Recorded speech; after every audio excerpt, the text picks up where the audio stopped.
Hey, it's Friday, Hey! everybody. We're live on the weekly CUI Hotline Q&A.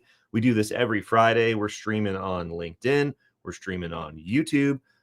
You can go to cuihotline.org and call the number and leave your question over there. You can fill out the form and leave your question over there, especially if it's a longer one. You can always DM us. We've got a bunch of stuff in the queue. It's also Friday before Labor Day, so I don't know if anybody else is going to join us, but the most hardcore of the hardcore will be here. We're here, what does the post office say? Rain, sunshine, sleet, or rain? Sunshine, right? Yeah. Rain, sleet, Sunshine. hail.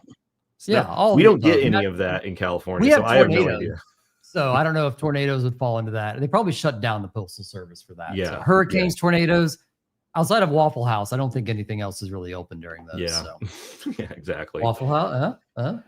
If you guys don't know, Daniel is a Waffle House memorabilia aficionado, and it's delightful. It's delightful. My favorite place to go whenever I'm visiting headquarters. Get that All right, baby. everybody. Let's see. We're continued on rule watch. We got stuff to talk about with the 48 CFR rule, clarifications around this October 1st rumor that continues to show up all the time. Somebody just DM me right before we went live a screenshot of an email of a company being like, contractors need it by October. Here's how we do stuff in 2 weeks, blah, blah, blah, blah, blah. So it's still happening. But before we get into all that, Daniel, acquisitions are about to get a lot harder, apparently. So I hadn't fully pulled this thread until this week. So I was on a call with a very large enterprise, and they had just recently procured another defense company as part of their portfolio.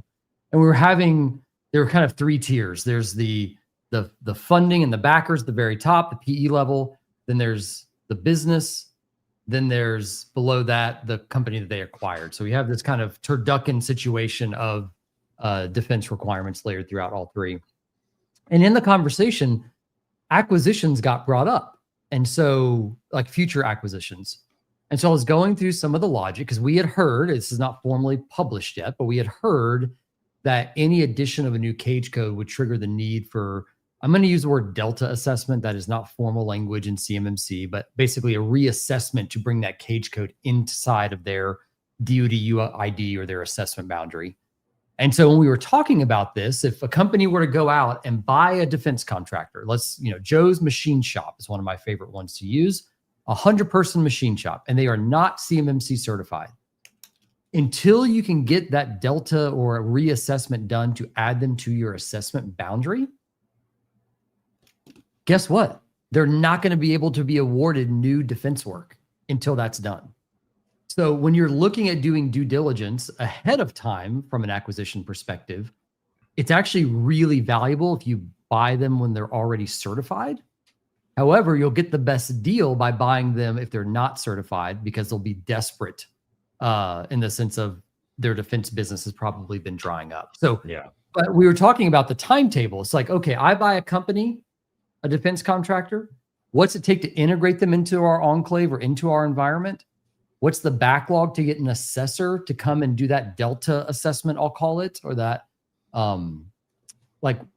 what is that? I mean, that business that you bought might not be turning around new defense contracts for 6 months. Yeah.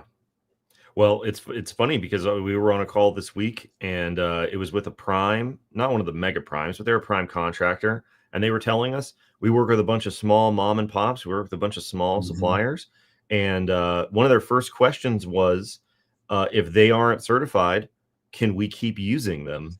And the answer is no. Like, you can't flow the data to a company that doesn't have the required level of implementation and proof of the required level of implementation. And their first response was, what if we just bought them? Like, what if we just integrated them into the company? And that's going to happen a lot because they were like, we can't not use them, but we also can't use them. And so we're just going to buy them, which honestly might be cheaper because in the long run, it might be cheaper just to snap them up. But for those of you out there who are small businesses or work with small businesses, when we speak with the 1,000 to 2,500 person company size, which we talk to a lot. Yeah. As soon as they find out that they can't use you anymore, they're like, is there anybody else we can use? How do we buy them? And that's kind of it. Well, Their and that, first response is never, how do we give people resources for free in order for right. them to go off and be their own independent company? That is not the first thought that No. crosses their mind. Well, and the other side of that is if you're a small business deciding right now that you're not going to do CMMC, then sell before the rule hits, because your valuation will only go down after the fact if significant portions are tied to defense revenue. So like your time to get out of the water is like yesterday, if Yeah. at all possible. Yeah. Sooner rather than later, right? Yeah. I mean, it's always like trying to time the market, right? Sell at the peak Yeah. before everybody else, figures out what's going on. All righty. October 1st. We talked about this last week. We've been talking about this for a while. The rumor has been that CMMC certifications will be required on October 1st. And then now you're starting to see people see CMMC requirements, CMMC certification will be required in October. So if you just Google, yeah, it's going to be October. It will absolutely be October. Here's the thing. No one knows when it's going to be specifically, because we don't know when the phased rollout will start until we know the effective date of the 48 CFR proposed or final rule. So we know that the 48 CFR rule is going through regulatory review, standard process. Then it will leave regulatory review and go to the Federal Register for publication. And at that point, we will know the day that it goes into effect. Is it the same day that it's published? Is it 30 days later? Is it 60 days later? We won't know until it's published. So in order for it to be October 1st, you would have to have it published and in effect by October 1st. And based off the way that rules normally work out, it is very unlikely for it to be October 1st. It could be the end of October. It's almost certainly going to be sometime in Q4, right? But anybody who right now is saying that it's going to be this month, this date, trust me, as the guy who has done nothing but look at rulemaking specifics in excruciating detail for 5 years, we cannot know the specific date right now. This got so crazy that the DoD has published an entire class deviation. So if you just Google class deviations, the first thing that'll pop up is the repository of class deviations. And the newest one was at 2025 0006. They use capital O's and zeros next to each other. That is the worst. I was like, job, who in DoD. the world came up with that naming convention? Great job. So this class deviation says essentially what the 32 CFR rule that went into effect in December of 2024 says. That says the phase rollout begins on the effective date of the 48 CFR rule, period. The coincidental problem is the end of the CMMC 1.0 phased rollout is October 1st of 2025. Because if you think all the way back to the original 2020 rule, they said from now until October 1st of 2025, a 5-year period, we're going to put CMMC requirements in contracts on a case-by-case basis. Then on October 1st and after, they're going to go into all contracts and solicitations. So if you go look up the instructions currently at DFARS 204-7503, which tells contract officers to use the clause 7021, the text is left over from 2020. It says put it in contracts on October 1st of 2021. But CMMC policy says we're not doing that until the effective date of the rule. So this class deviation clears that up. But this is well after the rumor has gotten out, the marketing, the emails, the official sam.gov notices that said October 1st. The thing for me is like, I can understand why it was confusing. However, people who should know better, whoever started the rumor, however it got out of control, the problem is that it won't be October 1st, but it's going to be close. And so October 1st is going to come and go. And people are going to say, well, there's no deadline. And so it's going to be yet another thing that people go, well, it's not happening, right? I don't have to do anything. And then it's going to be like 2 weeks later or 3 weeks later or a month and a half later. And so perpetuating the rumor only punishes the people who need the most help, which is why you have to be very careful, right? The thing I've, lived my life by for the last 5 years, you have to be extremely careful about making specific predictions that aren't supported by the existing rulemaking process, because people will hear your prediction. And then when it doesn't happen, they'll go, well, it's not happening. Right. So here's my question real quick. So let's say this happens October 1. Let's just say it happens. God, let's just say it actually happens October 1. Does that mean phase 1 of the rollout starts October 1? So let's say that the rule is published on October 1st, right? If the rule is published on October 1st, it doesn't necessarily take effect on October 1st. It could, but there could be a 15-day delay. There could be a 30-day delay. There could be a 60-day delay. Usually there's a 60-day delay for rules because reasons. Even the emergency 2020 rule had a 30-day delay. There's no reason why you have to have a delay unless it's considered a major rule. This is not necessarily considered a major rule based off what we know. So we just don't know. Like, there's no real way to know. Will there be a delay? Will there not be a delay? Will it go into effect immediately? We don't know. Gotcha. The Federal Register even has a page that they use to calculate what the effective date will be based off of publication date, in case it gets published on one day and the effective date is supposed to be a holiday, right? And they have columns, 15 days, 30 days, 45 days, 60 days, 90 days, 120 days. Nobody knows. We know it's going to get published. We know that it may or may not have a delay. And so we know that it's going to be sometime in Q4. So let's say it comes out September. Let's see, what's a weekday, a random weekday in September? Let's say it comes out on September 23rd, right? Okay. And they say there's going to be a 15-day delay. The rule will be published. Everyone can read it. And then 15 days later, that's the start of phase 1. So from that point, all new solicitations will have CMMC requirements in them. Now, which CMMC requirement you have depends on the nature of the data that you're dealing with and DoD's discretion during that first 12 months. A year later at phase 2, it's CMMC level 2 for everybody because they don't have the discretion at that point to prefer self-assessment or whatever that policy is going to be. Quick aside though, I don't have a banner for this. If you're in the satellite space industry doing work for those government customers in that industry, I have it on very good authority, right? I mean, take this with a grain of salt. I'm just some guy on the internet. I have it on extremely good authority that one of the major DoD customers that acquires satellite systems and space-based capabilities have put out their policy internally that said it's level 2 certification for everybody. We don't care. Period. Wow. And you're talking about billions of dollars in contracts, hundreds of contracts over the next 2 to 3 years. And they're just like, we're not jacking around with it. We're just doing level 2 discretion, right? So, you can't always name names, and I can't always point to policies that haven't been published. But there's a reason I've been stomping my foot being like, discretion will be exercised to require CMMC level 2, because I want to be able to sleep at night after the other shoe drops. You know what I'm saying?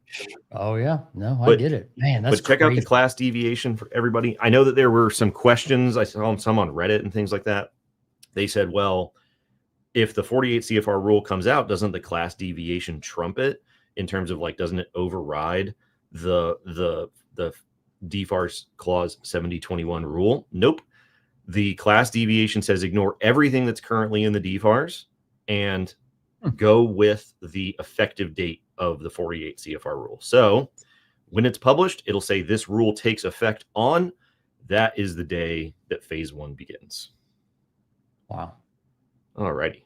Jason, every time I hear, I'm assuming you meant Jacob talk through rulemaking, I keep envisioning the Schoolhouse Rock. I'm just a bill.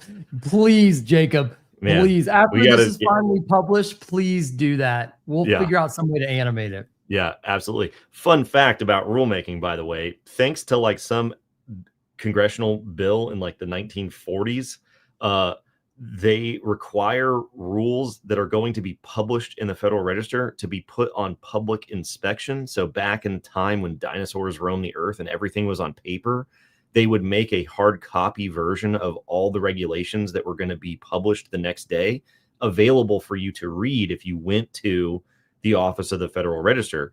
That law is still on the books. So on the Federal Register website, they have a section called it's called like public preview. And so they post the PDF of the rules the day before they actually show up in like HTML format, because they're still legally required to do it. I'll see if I can pull up the page. But yeah, the banner says tomorrow's documents today, because they're legally required to post the hard copy version. Oh my gosh. So yeah, so there's a whole bunch of steps that we never really talk about in the rulemaking process, but there you go. Class deviation is important. If anybody tells you it's going to be October, wave the class deviation around in their face.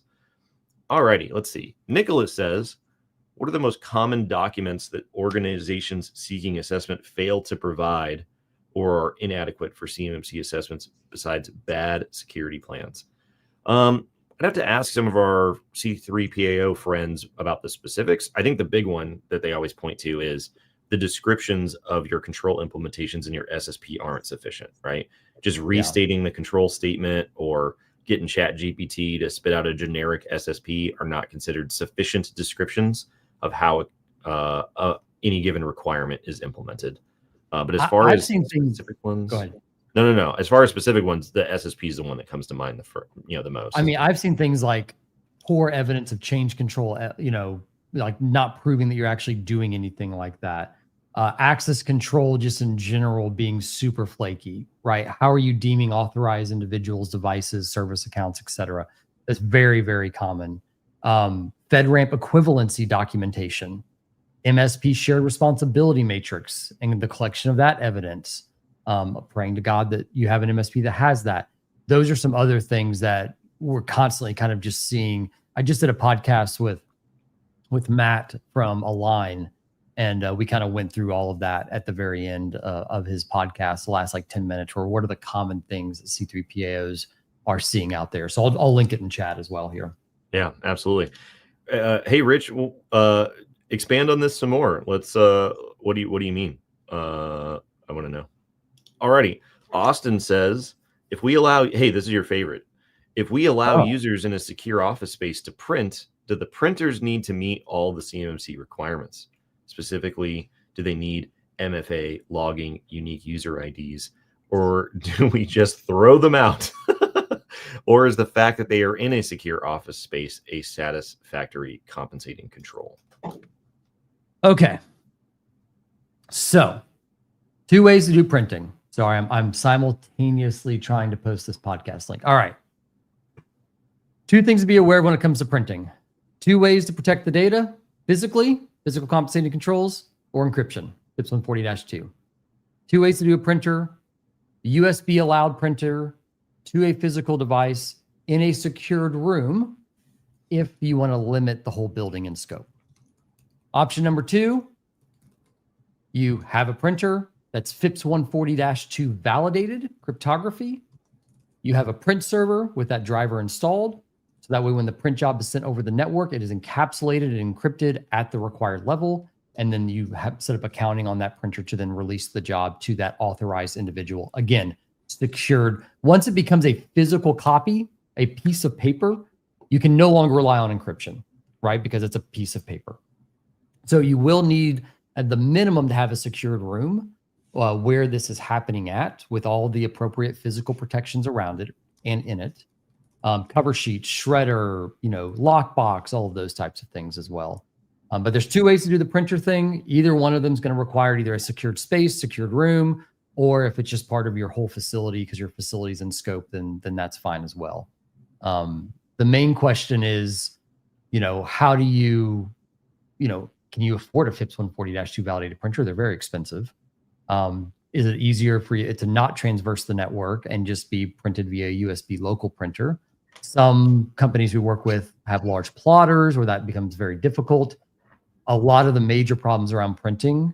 So if I have a commercial environment in my office, and I'm trying to use the same printer for both, it's got to be raised to that level. But if you send a regular print job, it's sent in plain text over your network. It's not sent encrypted unless you have the encryption modules. And so then your whole network becomes in scope. So there's so many little nuances here.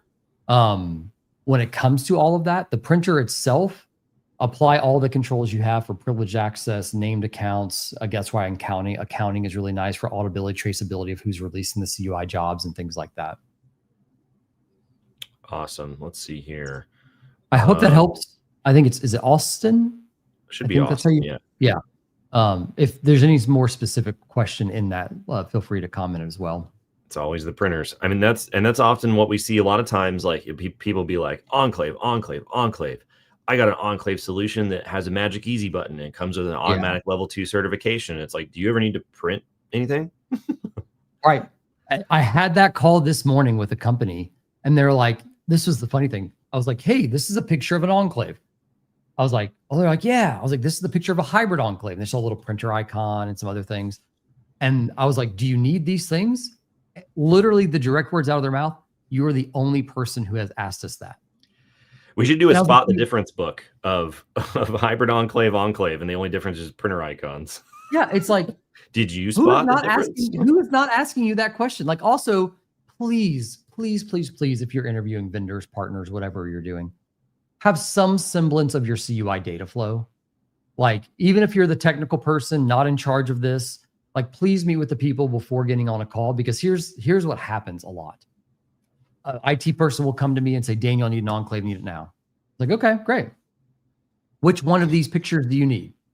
Stick it in the cloud and keep it in the cloud, or it has to be on-prem in part, right? Cloud and on-prem. And it's just like, oh, we don't know. We're going to start with cloud. Well, here's some of the problems here. You start with cloud. You don't bring in on-prem. You go get certified. Significant change language does mention specifically expansions of network. So then if you expand the cloud to on-prem, you can make the justification that you're extending that network net new, which would then trigger another CMMC certification. So again, doing due diligence now and having some idea of what it takes to process, store, and transmit CUI, not only to win a contract, but to execute within that enclave that contract. That's what a lot of people are not putting together. You get a certified enclave, great, you can win work. What happens when you win the work? Can the enclave still meet the requirements? If it can't, you cannot generate or be in receipt of CUI for that contract until you get the assessment boundary updated and recertified. This is a good example of one of my pet peeves when everybody says compliance is just checking the box, and then you talk to normal people. You know what they want? They want a checkbox. That's what they want. That's what they want you to sell them, right? Yeah. The compliance is not the problem, right? The compliance is not the problem. Human nature is the problem.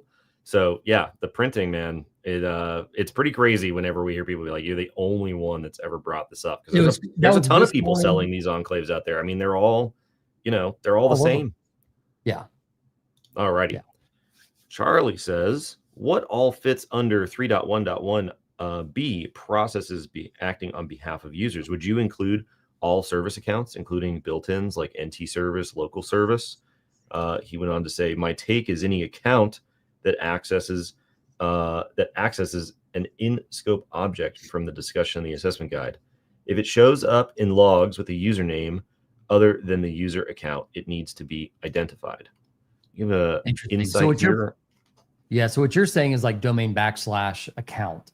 Again, kind of translating this for just a second. So in your service account list, there are just NT service, local service in the column.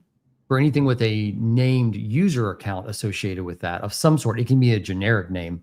It's usually domain / the name of the account that's actually running that service. I've seen people do it both ways, honestly.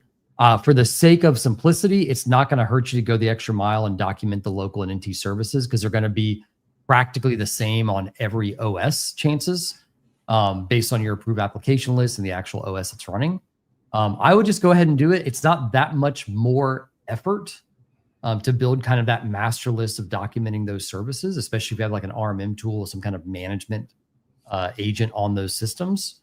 But I've seen it both ways. I've seen it both truly named accounts in the sense of, let's say this is my technical people out there, I'm going to use this. It's not an actual I mean, it's not technically an AD domain, but work group / admin service, and then also NT service or local service, right? So just documenting all of those. Gotcha. All righty, let's see here. That's a good question. Let's see here. All right, so Rich clarified on CIO. He said the div needs clarity, remove the whole discretion thing, draw the line, and stop being squishy.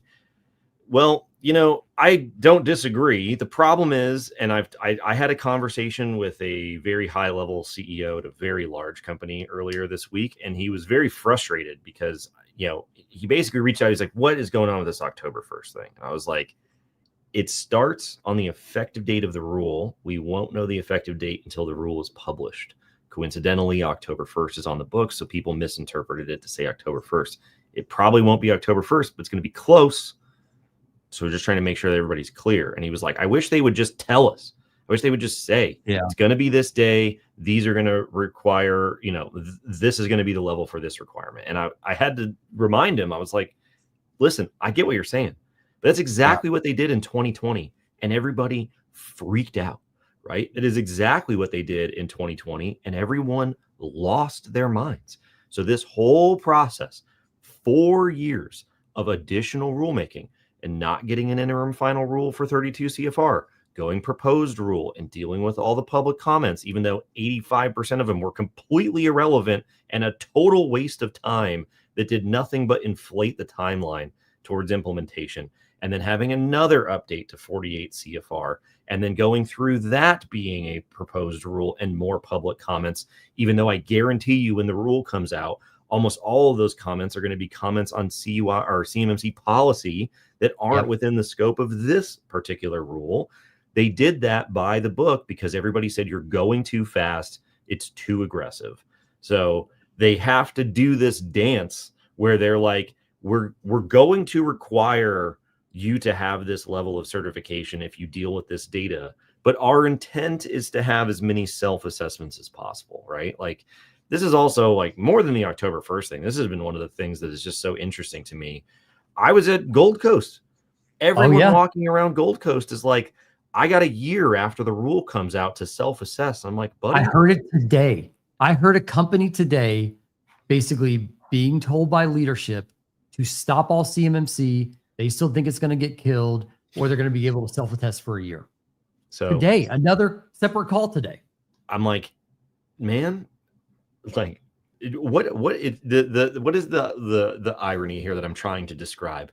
The irony is people will say, oh, the DoD keeps telling you we want CMMC to be a thing. CMMC is a priority. Cybersecurity is a priority, and the rule is coming. Get ready now. And people go, that's just talk. That's just them talking. Yeah. I need to see it in black and white.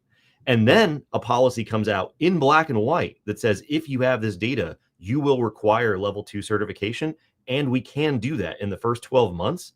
And they say, yeah, but the DoD said their intent is this. And you're like, why are you believing what they say in one instance? And you're completely dismissing what they say in the other instance, because it's just not very consistent. And you're basing your company's strategy off that inconsistency, which is a very dangerous game to play.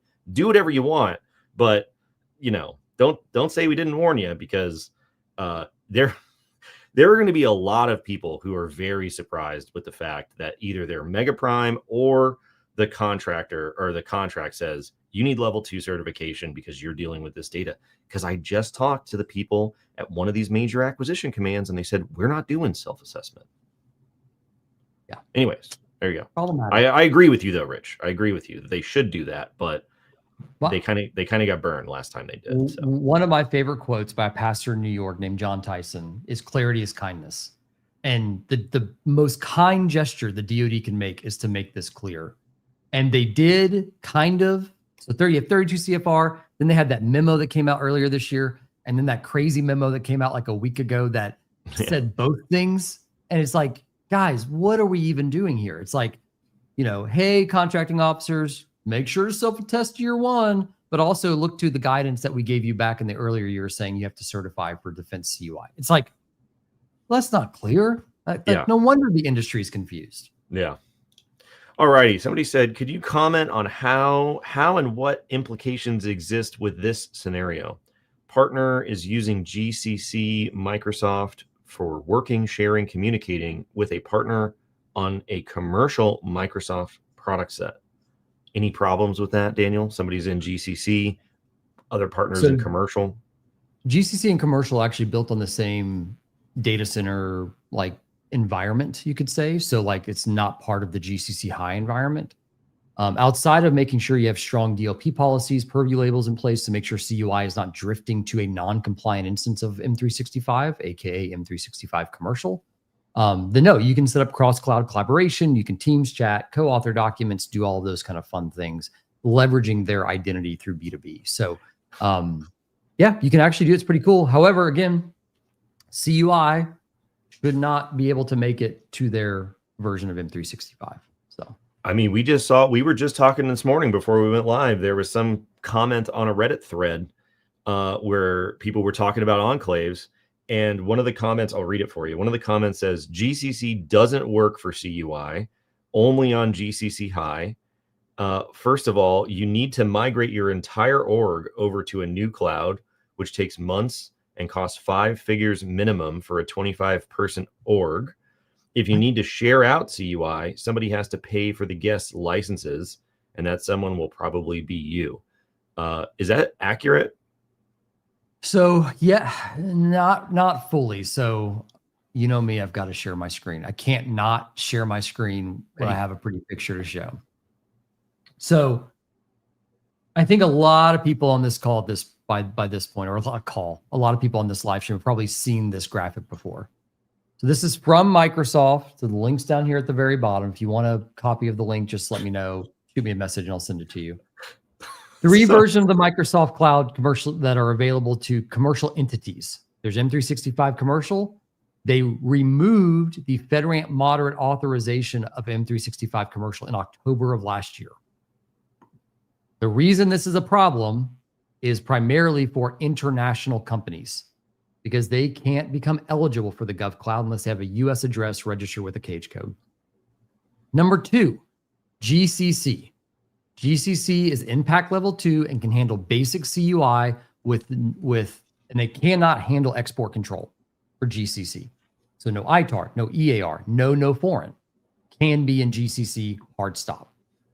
A lot of CUI, specifically controlled technical information, lives in both camps. It's both CUI and has export control requirements.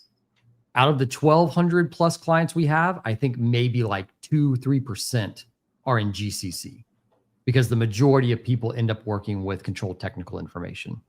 And then GCC high meets it all. So it meets basic CUI, export control requirements, which again can be tied to CUI, and then US persons and all of those things, impact level 4 rated environment. So you see the 2 different color schemes here. The light blue shading on the right, the 2 columns, that's built on the sovereign cloud infrastructure. So it's the DoD 365 instance and GCC high. And the white columns here, that's all built on the Microsoft commercial infrastructure. Just to give you a little bit of background there. So number 1, you can kind of talk to these 2. So commercial can talk to GCC high, GCC high can talk to GCC, GCC can talk to commercial, GCC can talk to GCC high. Primarily if you have cross-cloud collaboration enabled. So there does require a trust between 2 tenants, your tenant and the client tenant. If they don't want to do that, there's still some limited B2B function, like you can send an encrypted link to a file. You can do one-on-one Teams chats if that's enabled at the tenant level. You can do some other things without the full federation in place. But I say all this to say is like, you know, these are the Microsoft Cloud things. You can build a bridge, or there's some limited bridges built in natively to this environment. And then, yeah, I think that answered all the questions. I think so. Let's see here. Yeah, I think that's good. I don't think that the person who posted that comment is watching, but for everybody else, I think it was great information. Sorry, I had to. When you got the engine running, it's hard to. It's hard to I get it. So. I get it. I tried to stifle my laughter. This is the funniest way to describe these mental gymnastics that I've heard so far. That is hilarious. I love that. That is the best metaphor for what's been going on. Golly, it's Oh so man. true. All righty. Daniel said, if I'm an organization seeking assessment with an existing system security plan, and my existing system security plan addresses my information system's full security broken down by 853 controls, my man, do I need a separate? Yeah, do I need a separate SSP just for 800 171? My hope is that I can generate a report off of my system security plan showing how the 171 practices are implemented. But let's see what the answer is. Well, I got good news and bad news. Dark Green chimed in. So thanks, Dark Green. He said that looking forward to the answer. I would say 100% yes. Tailor an SSP for 171A for best results, or at least an appendix to your 853 SSP for 171A. All right. This is more of my opinion because I don't know if there is an authoritative answer. First of all, my first question would be, are the scopes identical, right? Is the scope for your 853 system going to be identical to the scope of the system handling CUI? If not, then you're going to have, extra stuff in your 853 SSP that isn't relevant. That isn't necessarily the end of the world, but one, you're exposing the assessor to more things that they could ask questions about, which I'm sure is super fun, but time is money and assessors are assessors, and you might just want to not do that. You know what I mean? The second thing is that there is nothing in 800-171 that isn't inherently in 853, although certain areas like when they specifically say CUI don't occur in 853. So you'd need to go through and pick that out to highlight what's going on. Off the top of my head, in my ideal world, it would be super sweet if your 853 SSP just had the highlighted sections in it that said these are the relevant portions for 171, assuming that you've gone through 53A for the same thing with 171A. In reality, that might be more work than just generating the appendix or the separate 171 SSP. And it produces more what I would call assessment risk because you're giving them more things to read and ask questions about. And I don't know if the juice is worth the squeeze as much as I would prefer just a straight 853 approach. I have assessors that are friends. I love the C3PO community. I would not do it. I 100% agree with Jacob, by the way. Your goal is to make this as simple as possible to go through an assessment. Unless you have a highly competent C3PO that welcomes this, I would have a separate 171 SSP. I hate to say it that way, but again, if the goal is to make this as simple, clear, like get me the checkbox, if you will, having the separate supplemental document, I think would be the better way to go to Jacob's point, just mitigate assessment risk. Yeah. Like, because you don't know who you're going to get. Like, and at the very least, on that assessment team know crosswalks and understands that 53 is the godfather of 171. There are assessors out there that I still don't fully know if they know that. Oh yeah. So it's like that would just breed confusion amongst them. So I personally would have a separate for the sake of simplicity and mitigating my assessment risk. Yeah. Now, don't get me wrong. I would love to see an exquisite 853 based SSP that fully maps everything. I think it would be a thing of beauty. But at bare bones, it's going to be twice as long, 3 times as long, just because there's more stuff in 853. And so it's going to take them more time to read, and that's going to cost you money. And so as sweet as it is, I don't know if it's worth spending the money to show it to your assessor. You can, do mock assessments and show it to them or something like that. But in situations that it just won't cost you as much money. So I think it's super cool, but I don't know if it's necessarily, if you're going to get the benefit for the extra time and money that would be involved, let alone the risk. So there you go. But good on you for doing it the right way. Absolutely. I think I love conceptually. I love this. So yeah, absolutely. Let's see here. We got a couple in the queue.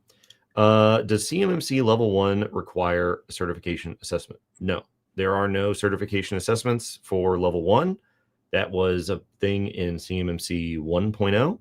That's where the 300,000, 400,000 companies need certifications estimate came from, because every company that has any contract information at all would require external assessors.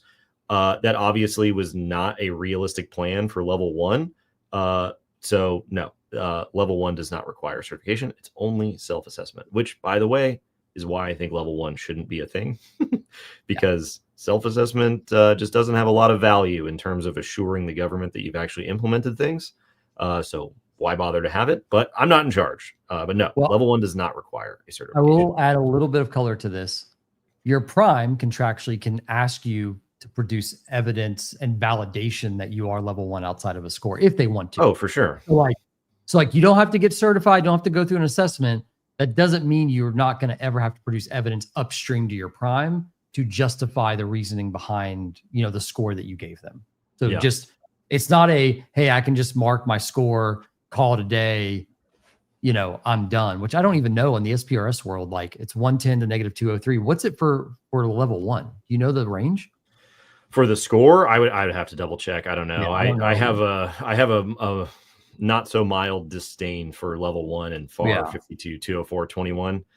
I think we've talked about this in the past, but since we're talking about 853, right? FSMA created FIPS 199 and FIPS 200, and thereby 853. So you categorize your system, and then in order to meet the high level requirements in FIPS 200, you implement selected controls from 853 to meet those requirements. You implement 853 to meet FIPS 200. What is FAR 52 204 21? The line items from FIPS 200. Where do you get the controls from? Somewhere else. So they themselves are not actually controls. It's a weird circular mishmash of nonsense that only the nerdiest of NIST nerds would really care about. So internally, I'm like, I hate it. It's annoying. It's not a good setup. But no, you do not need a certification assessment. Self-assessment at level 1 is fine, and it's fine. Everything's fine. Alrighty. Is there an estimate of how many organizations require CMMC level 2 certification? What percentage of that estimate now have level 2 certs? The standing estimate that the DoD has on the books is that 80,000 companies will need CMMC level 2 certification, because they estimate that's the number of companies that handle the relevant CUI categories that they will require level 2 certification for. There are 270 level 2 certifications in the ecosystem right now. We don't know how many of those are MSPs and how many of those are contractors. Let's just assume it's 270 are all pure contractors. I think that's less than 1/10 of 1%. It's like 0.003%. Did I do that math right? Somebody check my math. 270 divided by 80,000. It's like 2 zeros, 0.003. So it's not a lot. It's not a lot of the total estimate, because as we talked about earlier, when you go talk to people, they go, it's not happening, or I'm not going to be required to have it, or I can self-assess, or this or that, or what is CMMC? And everybody's waiting for the 48 CFR rule to go into effect, and they get a solicitation that says you need CMMC in 45 days to get started on their implementation. So there's going to be a big rush and a big crunch. So very small percentage actually have it. However, the fact that anybody has a level 2 certification before it is technically required in a solicitation, given what you hear around the DIB, is a friggin' miracle. The fact that several hundred companies have gone out and voluntarily and preemptively gotten a level 2 certification is great. But I wish it would be 2,700 or 27,000. But people just aren't going to make that jump until they see it in an actual contract solicitation. So, hey Daniel, I just posted the link to the cross cloud M365 tenant thing. Awesome. Let's see here. John got the math for you, by the way, over here. Oh, did he? I'll check it here in a second. Somebody said, where do I find CMMC level 3 requirements? I've seen people actually say this the last couple days, this like Golden Dome memo that may or may not exist, that, whatever that was for level 3. Level 3 requirements are defined. I saw people in LinkedIn the other day saying that we don't know what the level 3 requirements are. Yes, we do. Level 3 requirements are defined at 32 CFR 170 via the final rule that went into effect December 16th of 2024, they have said these are the selected requirements from NIST Special Publication 800-172 that are required to meet CMMC Level 3. And they included a table that said these are the selected values for the organizationally defined parameters in that set of selected requirements. So we know what the requirements are, and we know what the ODP values are for those requirements. We've known it since December. We were talking about this earlier. I think that the 48 CFR rule getting published and going into effect is a massive event, right? We've been waiting on this literally for 4 years, since the end of 2021 when CMMC 2.0 was announced. This is the thing we've been waiting on, but it's not going to change anything because it implements the policy that went into effect in December. It doesn't change levels. It doesn't change requirements. It doesn't change scoping guidance. It doesn't change assessment guidance. It doesn't change anything. That's what the other rule did. That's why that rule was such a big deal, because that rule gave all the clarity. How does the rollout work? How do the levels work? Who's in charge? What's required? What are the ODPs? What are waivers? What is this? What is that? All that stuff is already done. This is just saying, here's the text for the contract clause, and here's the instructions to the contract officers about when they insert it, right? Yeah. And that's just implementing that guidance. So it's going to simultaneously be the biggest event in the last 4 years in the space, and also give you basically no new information other than phase 1 starts this day. Congratulations, everybody. So we did our webinar in January. So if you want a refresher, or if you're new to this, check out the webinar from January. Daniel, I think you had a link for it. If you check out the webinar from January, you're going to know everything you need to know, except for what day does phase 1 start. And we'll know that here, should be soon, a couple weeks. All righty, let's see. John said, just received 2 awards sponsored by DHS and DOT requiring compliance with NIST SP 800-171 Revision 3 for sensitive security information, which is a category of CUI. This is before the FAR CUI rule gets published. So that's a problem. The FAR CUI proposed rule specifies 171 Revision 2, but if they're putting out stuff right now, 171 Revision 2 is not the most current version. So maybe, I don't know, try to let them know. I don't know how that process is supposed to work, but this is exactly what the DoD avoided with their class deviation in May of last year, when one contract clause says use the most current version of 171 and the assessment program says use this specific version of 171. They had to issue guidance to contracting officers to say everybody use 171 Rev 2. That is, basically exactly the situation they tried to avoid. So if you're using the same system for DOT, DHS, and DoD, now you got a real problem on your hands, because you're getting requirements from one agency for one revision and requirements from another agency for another revision. That's what the FAR CUI rule is supposed to fix, but we don't know when that final rule is going to come out because it's rulemaking. And public comment period closed back in what, April or something like that? Yeah, it's been closed for a while. Ironically, people complain about how little information comes out about the DoD. They talk all the time about the fact that rules are happening, that rules have gone to OIRA, that they're this far in the process, and blah, blah, blah. We've talked about this before. If you want to know what rulemaking feels like to everyone else, go look at how other agencies talk about rules, because they don't. They don't give webinars. They don't give updates. They don't go to conferences. There's no ecosystem watching what they're doing. There's no leaks of information. There's no nothing about what's going on about the rules. You get the proposed rule, you get the final rule. That's all you get. That's it. Let's see. John said, we showed we're compliant with 171 R2 by C3PAO, and they accepted it. Hey, that's awesome. Hey, that's great. That's super cool. The earth is healing, everybody. The system is working as it's supposed to. Our carbon emissions are way down. Look at that. That's amazing. Kumbaya, everybody. Hey, is that John, are we breaking a scoop here? Is this the first time you have a CMMC level 2 certification by a C3PAO and another agency accepted it? Is this the first time that CMMC is being leveraged, if you will, by an agency other than DoD? I Breaking mean, news, everybody. That's a huge that's story, John. wild. That's a huge story. Congratulations. You might be the first person to have done that. You know what? We're going to say you're the first person to have done that. Thanks for tuning in, everybody. We're breaking news here on the hotline every week. That's an amazing story. All righty, let's see here. Where do I find level 3 requirements? Blah, blah, blah. Okay, as a prime, how can we keep working with the small suppliers who need controlled technical information, CTI data?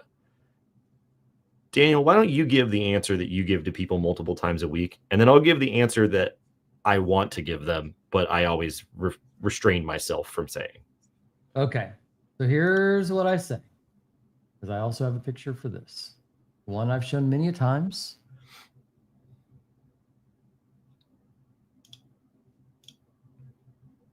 Okay. The prime is going to receive a contract with a requirement at time of contract award to meet some CMMC requirement in this new world order. If the prime is receiving CMMC certification requirements, CTI going downstream to their supply chain, tier 2 through 100, if they are processing, storing, or transmitting the CUI, or CTI in this case, they will also have to receive a certification. Here's a little bit of a conundrum. A lot of primes have been trying to or thinking about building an enclave for their supply chain. So I, as a prime, I'm just going to use Lockheed because it's the easiest example to use. I'm Lockheed. I want to build a virtual desktop enclave for all of my suppliers. All fantastic. Lockheed just became a CSP and also an MSP simultaneously. CSP, assuming a multi-client approach and other things as defined. Here's the problem. I'm Joe's Machine Shop. I want to leverage this nifty prime enclave that Lockheed built for me. I still have to go get a certification. Now, my certification is going to be a lot easier. Guess what? Because I'm inheriting all the incredible work that Lockheed did in this example. So the lift for me as Joe's Machine Shop is very light, but I still have to go get certified. Just because Lockheed has an environment doesn't mean I can negate having to get certified. Just number one, hard stop. But here's the ultimate gotcha, and here's why no primes are really doing this. Because Joe's Machine Shop, because of his certification boundary, if he wanted to do defense work with Boeing, he only has one CMMC certified boundary. That boundary is on Lockheed infrastructure. Do you think Lockheed wants Boeing data in their enclave? No. So the reason that primes have not pursued hosting environments is because of how labor intensive it would be. They would basically have to require a sole source of all of their suppliers for defense specific work. And their legal team would go flipping nuts. And it's just going to be crazy expensive. So the options here, try and do some sort of like stipend, some kind of like 50K credit in your CMMC journey to your critical supply chain. By the way, no one is doing that. I've not heard of any prime writing checks to help other suppliers through. I've heard some mentor protege programs have been very warm about that idea, but not actual like genuine primes. Option number 2 is build that hosted enclave, which nobody is going to do because they can't. Their suppliers don't want to be locked into just serving one prime. And number 3, you buy them. You buy them or you find somebody else that already is certified.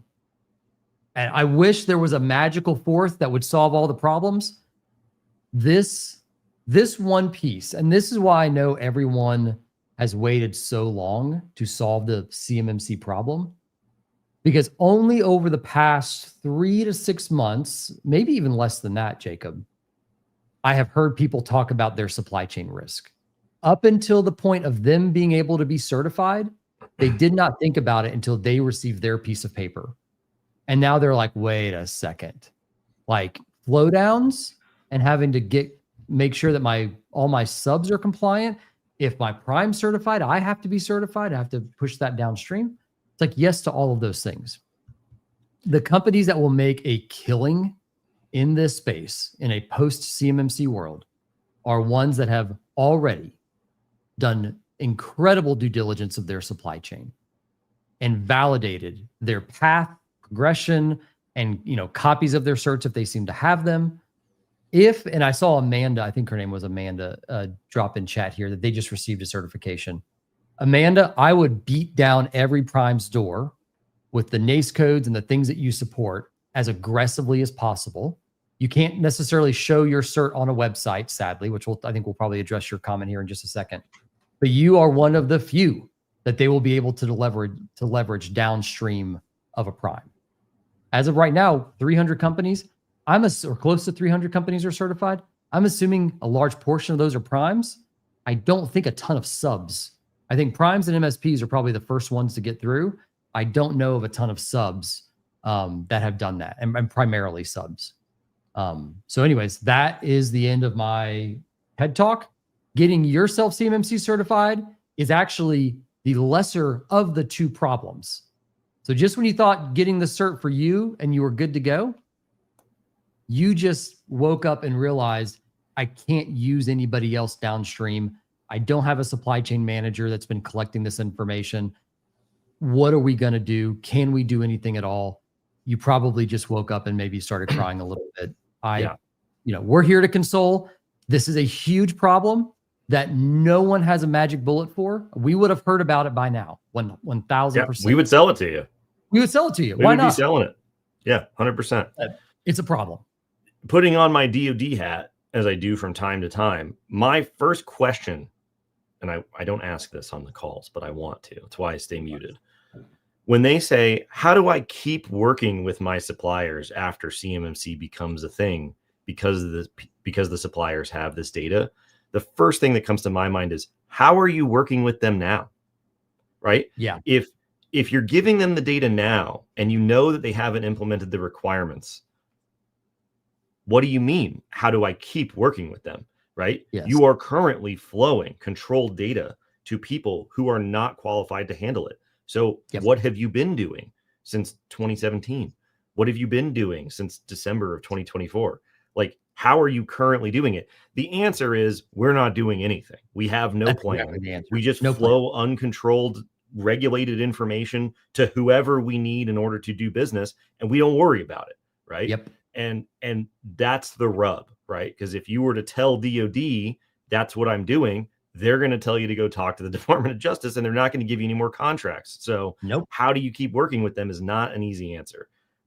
You're probably not going to altruistically just give them the money and the resources. You're probably going to try to acquire them or this or that, or you're going to have to find people who can do it. But, this is the situation. This is the crux of the problem is, how do I keep sending information to people who cannot protect the data? You can't. Yep. Okay. And this is the problem. Just like the October 1st thing. Oh, everybody, October 1st has been in black and white in the regulation since November of 2020, and people only started panicking about it like 2 weeks ago, which tells you that people didn't read the regulation, right? They only recently, when they heard that it was coming, did it start to become a problem. Anyways, let's see. Amanda, this has come up a bunch before, and I don't know what the answer is going to be or what the strategy is going to be. So we're going to have to put our heads together and figure out how to do this. So she said, we received our level 2 cert in June. Congratulations. How do we let our future customers know that we have this cert? Many of the supplier databases don't have the ability to report your certification yet, but I'm not thrilled about updating each one individually anyway. Is there a public-facing database planned? First of all, there are no plans that I know of for the DoD to create a public-facing database of all the companies with a CMMC level 2, level 3 certification. Like, that's not something that they're planning on doing. There are some industry groups that have databases of certified companies like the MSP Collective, MSPs for the Protection of Critical Infrastructure.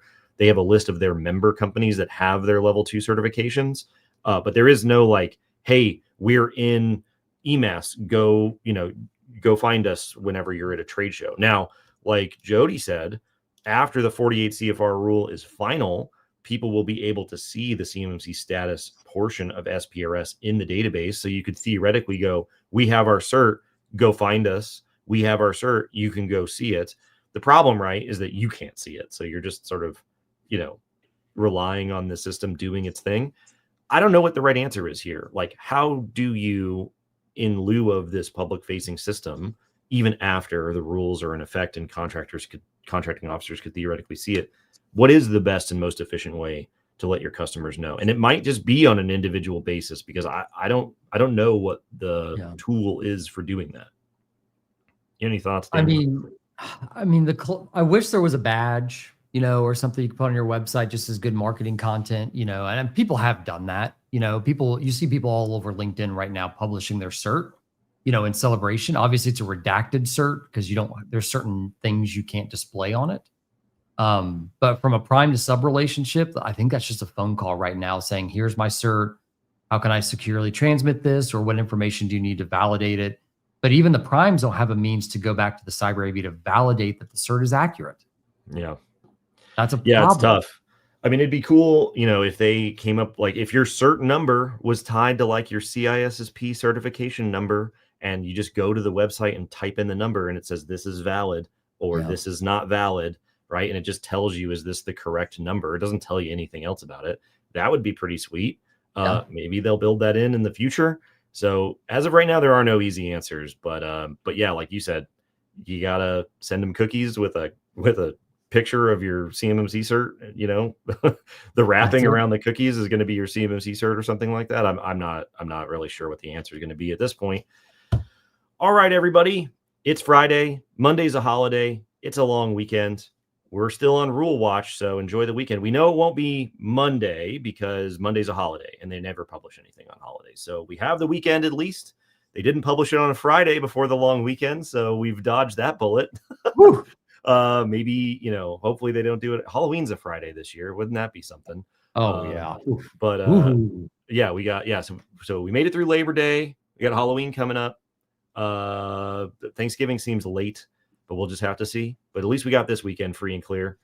Like I said, if you find this stream afterwards, you can have your questions in the chat and then we'll add them to the queue. You go to CUIHotline.org, call the number, leave a question on the form. You can DM us. I'm not going to check my DMs over the weekend. Pinky promise. I totally will not get on LinkedIn over the weekend. We do this every Friday. We got podcasts every Thursday. We got other podcasts throughout the week on the channel. We got an awesome blog. We got all the information. We're watching the rule updates like a hawk. So if you hear news or rumors, be sure to check in with us because we'll try to validate them as best as we can. And there you go. I hope everybody has a good holiday weekend. Oh, what's up? So somebody just tagged us in a post. Important CMMC news. The CMMC DFARS clause has cleared OMB review as of 8/25/24 is being prepared for publication. Did you see this? There's a source on it under the open DFARS cases. Sorry, guys. I literally just looked to LinkedIn. Listen, if you have to drop, but this is is that anything? Don Greenman, I think, is the one that tagged us. Yep, that's real. Hold on. Wow. What timing is this? So much for the freaking weekend. Well, it's not published yet, but.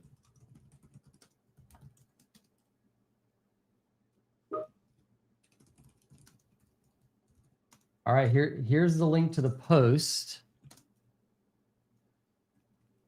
I think you can probably see it that way. Here's the link to the actual DFARS open cases. Michael Benson's the one who tagged me in it. Thank you, Michael.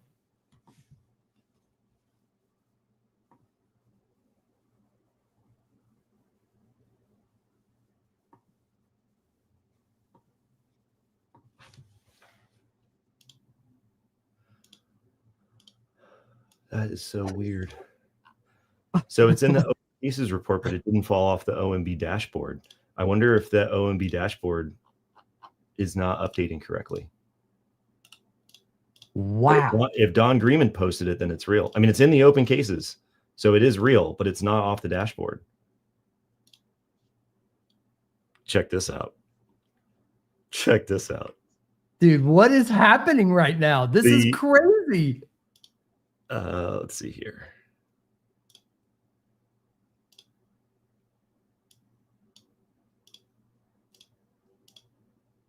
The regulatory review dashboard isn't updating. Currently undergoing revisions. This temporary issue is resolved. So this dashboard, this dashboard it's broken. Is broken because this. Oh my gosh. Says it's true.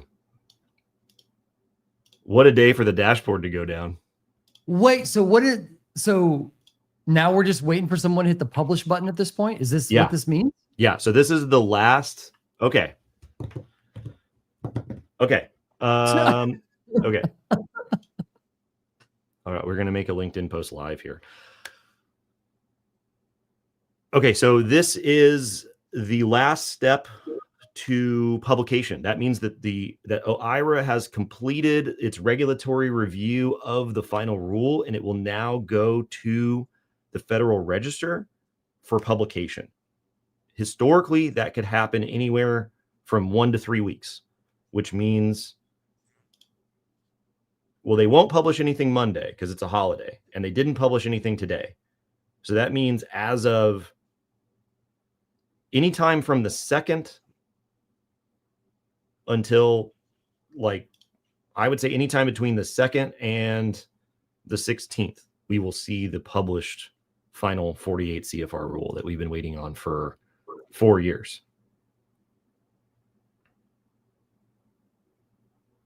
Wow. Yeah, that's actually 100% true. All right, here's the link, by the way, it's in chat for those that are on LinkedIn.